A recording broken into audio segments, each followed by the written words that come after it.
Welcome to In Our Community. I'm your host, Vidya, Pradhan, and my guest today is Lynnea Hagen, the president of the Abundance Company, a business and life coaching enterprise that helps people who are feeling stuck or plateaued in their lives. We've done a couple of episodes with Lynnea before. The last one was the beginning of a series. In that episode, she introduced us to her unique biosystem for success. And if you're looking for that episode, it can be found on YouTube under In Our Community, and you can do a search term for Lynnea, Lynnea. We're looking forward to sharing Lynnea's expertise with you today in our second of the series. So Lynnea, welcome to the show. Thank you. Good to see you. So Lynnea, for the benefit of our viewers, could you recap what we talked about on our last show in a short bit and tell us what the biosystem for success is? Yes. The biosystem of success is really a business or life success model that I created out of the different areas of expertise that I have for people reaching the goals and getting out of their own way.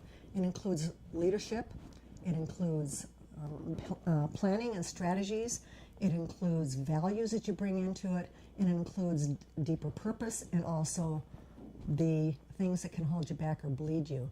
And in my model, it is a model of a big, beautiful tree. Just like a tree, we are organic. And just like a tree, we are complex in our needs to get the right things being fed into us. Or we're also very susceptible to things that what I call the roots, which are those areas of your life that can either feed you or bleed you. And they're invisible. They're invisible. A lot of people think it doesn't make any difference to their success, but you know, if you have a fight with your spouse before you leave the door to go into your business, that's going to impact you all day long. If you have a bad relationship, if your finances are in a mess, if you're not spending enough time in nature and just with yourself to keep in touch, that will kind of hold you back. And I tell people you need to stop tripping over yourself. And they end up lots of time just focusing on their, what I call the boots. Get your eyes off their boots and keep your eyes focused on the far down the road. And it's hard to do when your boots are stuck in a lot of different things. So what I help people do is kind of get unstuck. I wrote a book about being stuck and then flourish so that we have a beautiful foliage and output of fruits of our labors. I can see why you call it biosystem. It's exactly, yeah. Absolutely. So on today's show, we'll be talking about how to create a vision to make a plan for the rest of your life. Right. And as I understand it, this comprises of 6 steps. But before we do that, why don't you give us an example of what is the typical mental or emotional state of the person who's coming to you for help? What are they going through, and what is it that they can't handle for themselves that they feel the need for external help? First of all, I think most of us find ourselves in a place where we can't handle everything ourselves. And it's okay to ask for help. It's essential to ask for help. We need to clear out all that stuff that's floating out there. One of my clients told me, she said, you know, you took all that stuff that was floating out there and you synchronized it. And I think that's really important, to get a team together, even if it's a team of 1 or 2, and synchronize it. So, and we're not exactly objective viewers of our own lives. We don't have an objective view, especially if you created the business yourself. You're very subjectively in the middle of it, at the core of it. And you may be the core problem. Right. So typically, my clients will find themselves in a place where they're not getting the results that they want. Maybe they have a team that's not very productive. Maybe they have people that are not fully engaged in their jobs while they're at work. Is this something they've identified, or you're telling me this is the root problem? Is it typically manifested as my business isn't growing, and then you start exploring as to why that might be happening? Or do they usually that's it. You know, they've had the same income maybe for several years and they're not finding a way to maybe bump that up. And or even I had one client who wasn't really sure on even how to create the next vision for his business. And that was really an inspiring relationship with him. He just knew that he wanted to have a business or start one? Oh, he's been in the same business for 20 years. But? And I've had a couple of clients like that who have been in the same business for a long time, and they just hadn't fully been able to articulate or envision what they could do next or how to grow their business. So that's something I help with. That's typically what they come to you for help with. Yes. So can you give me an example of someone who came to you with this kind of help and the thing that you identified that was a problem in their lives, in their business or Well, life? my favorite story is a gentleman who had a software company, an accounting software company. And his business was stuck at a certain point and had been like that for a long time, and he was really frustrated. And he also wanted to attract certain employees, people in the industry that he really wanted to come help him out and work for him. And actually, I worked with him for about 4 years. And as I started working with him, I started looking at how he spent his day. And he bragged about how he had an open door policy. And he bragged about how he was always there for his kids to call him. And he also wasn't quite sure on how to get the people that he wanted. So over the course of the time that we worked together, first of all, I worked with the whole team to help him get clear on why they're there and what that business is all about and how they're going to serve the community. And we came up with a set of values to continue to drive a culture that was really, really caring based on what he was there for. And I went through a series of interviews with people that he was considering to see if they'd be a good fit. And I also shared with those candidates the business plan that we had created, which is the one-page business plan, but I do it a little differently because I do 6 steps, and we'll talk about that. Yeah, that's the next thing. And the people that he showed that to were so impressed that they wanted to be there because that showed somebody who had great leadership and also had a vision for the company and how they were going to achieve that and how, as an employee, they could fit in. It made a huge difference to his business. So that's one, and then do I have time for another? Well, why don't we, this really gives us an insight into how you work with clients. So I think this would be a good place to talk about the 6 steps. So let's get started because this episode, maybe we can even title it The 6 Steps, and let's take it from step 1. Now, if we're looking at the biosystem of success, this would be the flourishing part of the tree. Okay, so when I started drawing out everything that I do, I noticed that the tree was kind of like a pyramid, and so we're going to approach it like a pyramid. And then as I talked about purpose, the purpose is a deep thing that goes all the way through that, and everything hangs off of it and flourishes because of a deeper purpose. Right. So we're not going to talk about that now. But I noticed it kind of looked like what I used to draw for a Christmas tree when I was a kid. Triangle with something, a stick. Right. And so when I work with a client, I start beyond the vision for their business because we can't really separate our personal self and our business self. They're all inextricably connected. And so I start with the definition of success for that person, for the leader. Is that the first step? That's the first step. Define because success. we have to have a target. And so And many it people can be very different for different people. Well, I've had a lot of people that would come to me and say, I'd ask them, I said, well, what do you want? And they said, I want to be more successful. And I'd say, well, how are you going to know when you get there? And they'd have nothing that they could put their finger on that's saying, this is what success means to me. And so we start there. So what does success mean to you personally? What would that allow you to do? What would it allow you to do for your family? What would it allow you to do for your own occupation, how you would occupy your time? What will that do for your own expansion? What will it do for how you spend your recreation time? Let's get out of this stuff that just is business and go out to what your dream is. What your dream. And I believe that everybody deserves to achieve a dream, and I help them flesh that out. And it doesn't necessarily have to be business success or more revenue. It doesn't have to be that way. What kind of, when you do this exercise with your clients, what is the top definition that turns up? Oh, most of it has to do with leaving some kind of legacy for the community or the world. Right. And what they can leave for their family. Okay. And it's that old saying that nobody laid in their deathbed and said, gee, I wish I spent more time in the office. Right. They have a lot of regrets about their personal life. Hopefully we can live life without regrets, but maybe there's something that Well, was that's kind why of they left come out. to you, I That's why guess. they come to me. and I want to just kind of back up and state that what I do is applicable to the individual as well. I work with directors within larger corporations. At one time, I had 3 of them within Intel Corporation. Okay. And so they can apply this to their own job, to their separate job as or an individual can apply it to their life, which I call the business of me. Right. So start with your personal definition of success. If you won $10 million, how would your life change? So this is going to bring out your dreams. So you're not just looking at the dream, but you're also looking at the impact of the dream on the individual and the business. So does that mean that when you've gone through this exercise, that people look and say, oh, maybe that's not my definition of success after all? Does that happen?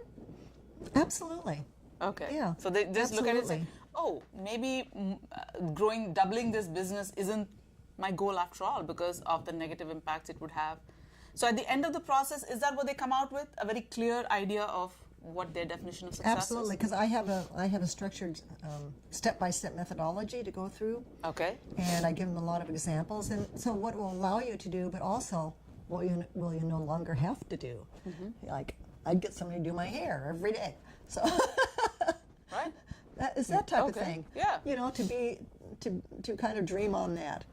Yeah. So and it can be a small thing or it can be a big thing. It doesn't have to be a monumental legacy-leaving definition of success. Nope. It can be as simple as I want to be healthy and fit, or and then I want to have a good relationship with my spouse. Right, and then finding and defining, how are you going to measure that? How are you going to measure fit? it? Oh, that's right. That's Yeah. right. Measuring it. You gotta Defining measure success and measuring it. Yeah. Exactly. As you said, how do you know? How are you going to know when you get there? When you get there. Yeah. All right. So that's step 1, define success. Right. And not just that, but what does success mean to your life? What will that defined success, how will that impact your life? So that's Right, step 1. exactly. All right. Step 2. Step 2 is then creating a vision for your professional life, whether you're head of an organization, a smaller organization within a big organization, or if you're a salesperson and you want to create a little business for yourself as a salesperson. And so we start with a vision for yourself and your business professionally. And so the vision is... So the vision is different from success? Yes, because this applies to your business. Okay. I tell people that your business plan, and that's what we're doing, is just the vehicle to get you to the top, which is success. And mind you that this is like a pyramid. So we start at the top first. Right. You can't do ready, aim, fire. You got to do Where's the target? Right. and get it in your sights. And if you Right. don't have it in your sights, then it's really hard to create something to get there. Okay. So anyway, step 2 is creating the creating plan? an impelling vision. We're starting on Vision. a plan. Okay. And the vision is very clear. You can see it. Give me You an can smell example of a vision. it. Let's take an example of success and then the vision. Let's just walk our viewers through the process. Okay. So success is I want to leave X amount of dollars to my children. Okay, so I that's- want to have this kind of home maybe, or I want to be able to only work 50% of the time, Right. or have a second home at the beach. I mean, there's a lot of different things, or leave X amount of money to. So how about we take an example of I want to leave X amount of money to my kids. So what would the vision for that be? What would the next step be? Well, then you have to create a business that will allow you to do that. Right? My vision, my level of success is being able to create a scholarship from my high school in Des Moines, Iowa, because my sister was in her senior year and she was killed and never got to go to college. And so that's impacted my whole life. Right. And so that's part of my definition of success for me is now how am I going to do that as a business owner? Right. And so the vision is, how can you get very, very distinct on what it is you're creating? Okay. This is not a mission statement. This is a vision. So you got to be able to see it. So what is the geography? Do you want just to be in San Jose or San Francisco? Do you want to be in the western 99 states? That's really detailed. It's like the journalistic questions. Okay. Who, what, where, when. That's So- step 2. and that Asking is- all these questions. Yes. And so, Okay. by 2000, where are we now? 25. Already. Yes, 2025. 25, my business will be generating this much money, serving this particular types of clients in a certain geography. Maybe it could be nationally, on a national level. Right. And we'd be generating this type of product. And we would also be, I just drew a blank. Because it doesn't address the how. We've already addressed the when and the where. Right. And the what. And so we're going to go from that, and we could also program what type of technology, utilizing a particular type of technology. Right. But you've got to be very distinct, otherwise you've got to have something to Exactly. to So go what's for. step 3? So step 3 is creating a very, very solid purpose statement for your Interesting. That business comes after mission. creating the vision. This is, well, the purpose statement for you is something that is created early on, and we haven't gone into that yet. But that's the trunk of the tree that goes into the roots.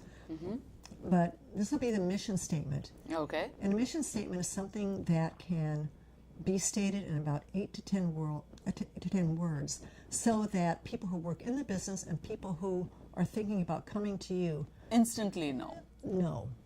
My purpose, my business mission statement is to create organizations that inspire the soul. That's why I do what I do. And you could have a mission statement for your life as well. Absolutely. Right. Okay, so create a mission statement, 8 to 10 words. So we've defined success, created a vision for how to achieve that success using these metrics of asking all these journalistic Right. questions. And then you've created a simple mission statement that encapsulates the vision in a way. Or more, it encapsulates your goal as a person.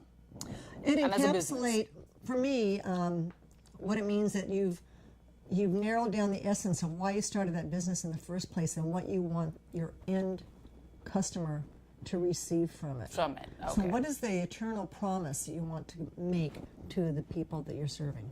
Perfect. And step 4.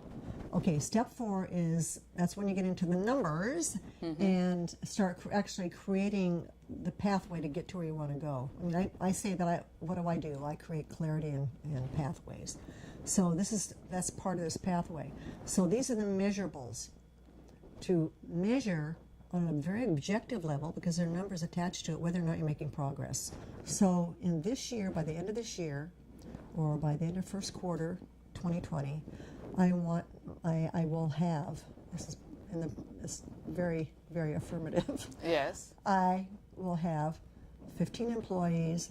I will be utilizing this technology. I will have this many locations. I'm generating this amount of revenue. I'm generating this amount of profit. Now, you've had a lot of business experience. Do you bring that to bear when we get Yeah. to this point, or is it mostly driven by the client? I don't know. They have to make those decisions. This is their plan. What I do, I sit down next to them, and they sit at their computer, and they are writing this out, and we're sweating.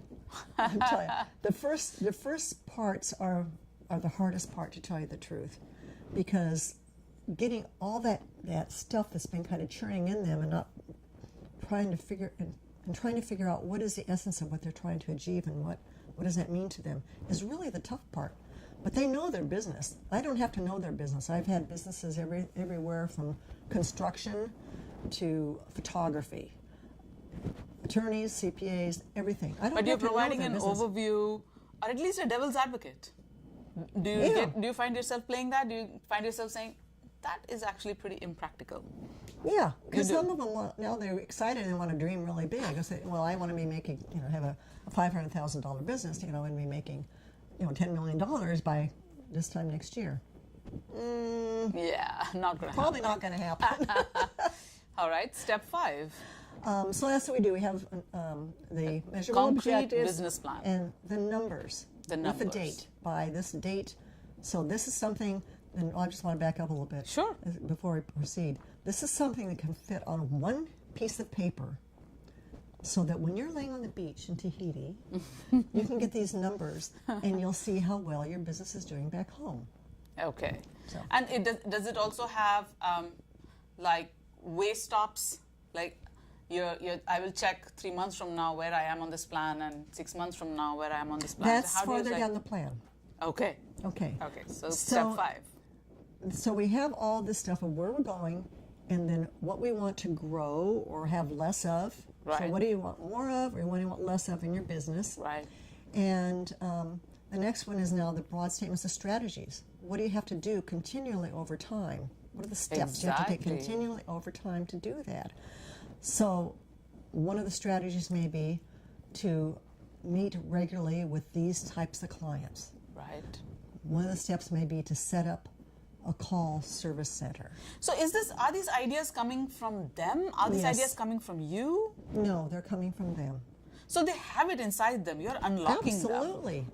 They know. Right. They've been churning this out. They've been seeing the example of somebody over here who's doing what they want to do, and they've seen what they're doing, but they're just kind of stuck, and they don't know how to organize all this. It makes sense.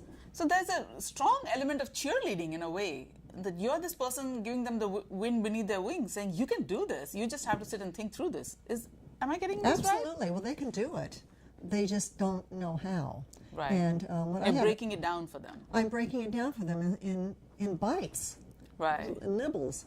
I had a radio show, live talk radio show, several years back, and one of my guests, I interviewed leaders that had written books and stuff like that, and one of them responded when I asked this question: what is the one thing that business owners fail to do? Mm-hmm. He said they fail to take time to think. Right. They're so busy looking at their boots, they're not looking far down the road. They're reacting. They're reacting rather than taking the time to build something so they can respond, which is a Right. big difference from a big reacting. difference. And Absolutely. reacting can keep you stuck. Absolutely. All right. So we're at step 6. We're at Let's talk step about 6. Mm-hmm. And so when you look up the pyramid, you're going to see things that now can be broken down into little nibbles. Mm-hmm. And so this is where we get into the quarter by quarter things that need to be done in order to support those steps. So you might, and these are action plans. One action plan may be to hire a certain person. And then there's a name that is set on that action plan so that somebody's accountable for doing that, and by what date, the month. Wow, there. that's specific. And it's really great because as a leader, it really shows the people who are working down here doing these other things how they fit in to move the enterprise forward. Absolutely. Is this plan usually shared with the employees? What's the level of transparency that happens with this kind of plan? After all, this is the leader's plan, really. This is the leader's plan, and the recommendation that I make is to have an all-hands meeting, and you bring everybody in, and you go through it with everyone. Okay. Because So you're essentially saying you're all rowing this boat together, so you better know Yeah. where you are going with this. and they can look at it and they can say, all right. Frankly, very few people have ever seen anything like that within their own companies. Right. Very few leaders ever generated anything like this. Right. And so if we have a master plan for, like if it's a bigger corporation, then we can have a plan that feeds into that, and there's software to do that, feeds into that kind of supports it, but also has the same steps. Right. I think it's extremely beneficial for employees and stakeholders to know exactly where the business is going and what's going to be happening in the next 5 years. So let's quickly, I think we have a couple of minutes, so let's summarize the 6 steps, starting with number 1 is? Another one is the personal definition of success. Number 2 is the vision. Is the vision. Number 3 is the Mission statement, which is a short 7-8 word memorable long phrase. And this is a memorable phrase. really hard thing to construct. It's a really hard thing to construct. And do people want to be different about this? They want to have something that's very unique to them? Or are mission statements usually pretty generic? I don't think they're very generic at all. They're very specific to the business and the person. Yes, who's doing this. absolutely. 3. And the 4th is the strategy? Did I get that right? It was objective, so what are the yes. measurables? What do you want more of? What do you want less of? Right. Measurables. 4th is the measurables. 5th is the strategy. And the strategies to get there. And the 6th is Action quarter plans. by quarter action plan. These are the day by smaller day, projects. And viewers, this is something that eventually does get shared with the business, Yes. with all the stakeholders of the business, so that everybody knows where Where they're going and how they fit in. how they fit in the Yeah. process.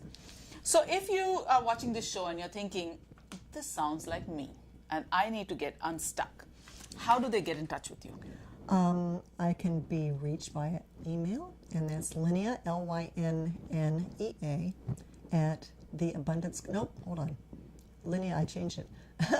Lynnea, Lynnea, at abundancecoaching.net. My office phone number is area code 408-975-9930. And I have a Facebook page. I'm on LinkedIn. I am on Twitter. And that's Lynnea Hagen? My Facebook page is Lynnea Hagen, Success Strategist. Success Strategist? Strategist, right. Okay. And so if that is a little overwhelming for you right now, Lynnea has also written a few excellent books on this subject. And Lynnea, can you share those with us? I will. They're kind of shiny. I hope they show up. The first one I did, how much time do I have? Maybe a minute or less. Yeah, about a minute. Okay. The first one I wrote is The Spirit of Silicon Valley, and this is a story of real people living in Silicon Valley and what they found living here, and they're all entrepreneurs. It's really amazing. And inspirational. Yes. Yeah. So The Spirit of Silicon Valley, okay. I co-authored and edited this book. The second one is I was asked to be part of the largest selling book series in the world, and that is The Change, book 7. And I have my own personal story in there. So this is your story in there. This is my personal story. Story in there, right. I'm pretty open with all the stuff that I've been through. And then my last one that I'm really proud of is Lynnea Hagen on Stuckness. 140 insights and tips to get unstuck, get going, and get what you want. And that pretty much encapsulates different tips that you can journal on. Each would have a place for journaling on the biosystem of success. So that is pretty much all the time we have for this particular show. But this is a series, as I said, this is the second in our series. So Lynnea, I am very much looking forward to the next one where we, I think, drill deeper into each of these steps and how to help yourself. And thank you so much for being on the show with us today. And viewers, look out for the next one. Thank you so much.